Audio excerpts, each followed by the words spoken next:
నారయ్యకు తాతల నాటి పూరిపాక ఒకటి ఉన్నది. దానిని ఆనుకొని విశాలమైన పెరడు ఉన్నది. నారయ్య ఆ పెరట్లో అరటి పిలకలు నాటాడు. అరటి తోట ఏపుగా పెరిగి పచ్చగా కంటికి ఇంపుగా ఉన్నది. ఒకరోజు ఉదయం నారయ్య అరటి తోటలో కాలువలు సరిచేస్తూ ఉండగా జమీందారీ పాత గుర్రపు బండి వచ్చి ఆగింది. అది చూసి నారయ్య ఆశ్చర్యపడుతుండగా బండిలో నుంచి జమీందారు గారి భార్య దిగి నారయ్యను పిలిచింది. నారయ్య హడావిడిగా మట్టి చేతులు కడుక్కొని పైపంచతో తుడుచుకుంటూ వచ్చాడు.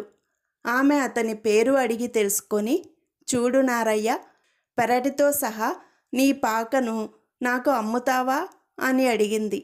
నారయ్య ఆశ్చర్యపోతూ జవాబు చెప్పలేదు.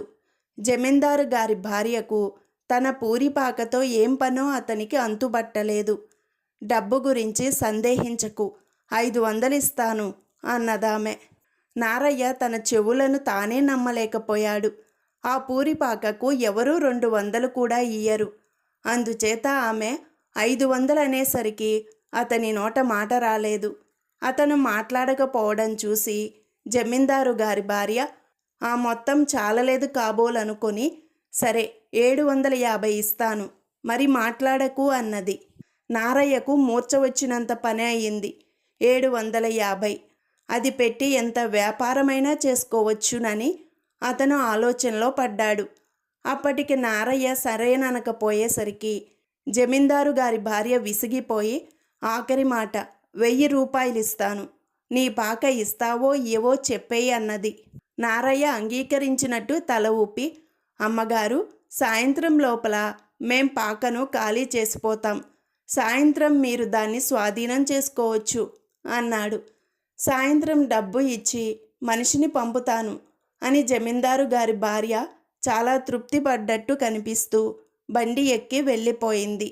ఆవిడ అలా వెళ్ళగానే నారయ్య తన భార్యను ఉద్దేశించి, మన పంట పండిందేవ్ అంటూ ఎగిరి గంతు వేశాడు. జమీందారు గారి బండి నారయ్య పాక ముందు ఆగిన క్షణం నుంచి ఇరుగు పొరుగు వాళ్ళు అంతా శ్రద్ధగా వింటూనే ఉన్నారు. వాళ్ళందరూ నారయ్య దగ్గరకు వచ్చి, పాకను నిజంగానే జమీందారు గారికి అమ్మేస్తావా ఏమిటి అని వింతగా అడిగారు. 1000 రూపాయలు వస్తుంటే అమ్మక ఏం చేస్తాను అన్నాడు నారయ్య. నీ తెలివి తెల్లవారినట్టే ఉన్నది.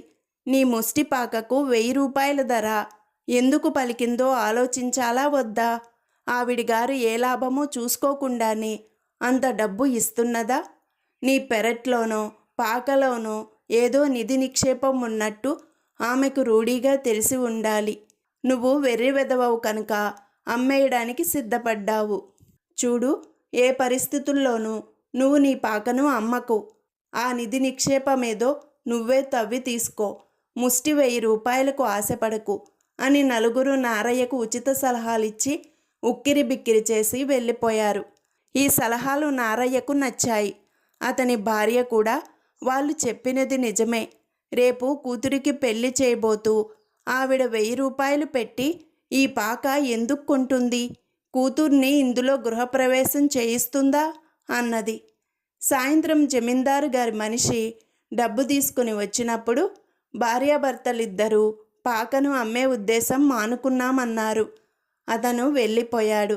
ఆ రాత్రి లాంతరు వెలుగులో నారయ్య పెరట్లోనే అరటి చెట్లన్నింటినీ పీకి పారేసి పెరడంతా లోతుగా తవ్వి చూశాడు. ఏమీ దొరకలేదు. పాక లోపల తవ్వినా ఏమీ దొరకలేదు.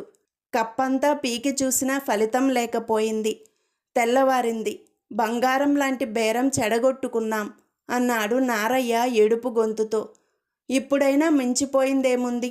నువ్వెళ్ళి ఆవిడతో పాకను అమ్ముతామని చెప్పు.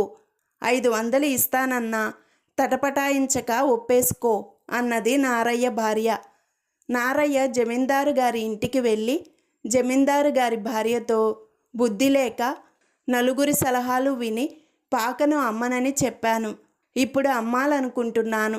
మీకు తోచిన ధర ఇప్పించండి అన్నాడు.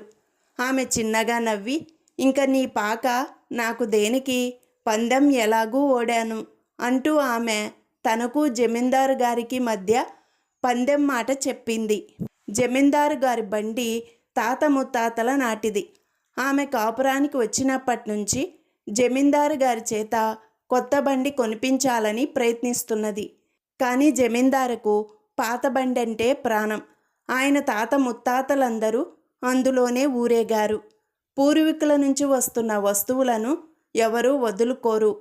చివరకు ఊరి చివర అరటి పిలకలు నాటిన వాడు కూడా తన తాత ముత్తాతల నాటి పాకను వదులుకోడు. నిలువెత్తు ధనం పోసినా వాడు దాన్ని అమ్మడు. కావలిస్తే అడిగి చూడు అన్నాడు జమీందారు. దాని మీదట ఇద్దరు 1000 రూపాయలు పందెం వేసుకున్నారు. ఆ పందెం ఓడిపోయింది జమీందారు భార్య. పందెం గెలుస్తానన్న ధైర్యంతోనూ, జమీందారు గారి చేత కొత్త బండి కొనిపించాలన్న పట్టుదలతోనూ 1000 రూపాయలు నీకిస్తానన్నాను. నువ్వు ఊళ్ళో వాళ్ళ ఉచిత సలహాలు విని నా ఆశలన్నీ నట్టేట ముంచావు. నీకు తెలుసా, నీకు సలహాలిచ్చిన వాళ్ళే నా దగ్గరికి వచ్చి తమ ఇళ్లను 500కే ఇస్తామన్నారు. నలుగురి మాటలు విని నష్టపోయావు. ఇకనైనా బుద్ధి తెచ్చుకో, వెళ్ళు అన్నది జమీందారు గారి భార్య. నారయ్య తల వంచుకొని ఇంటి దారి పట్టాడు.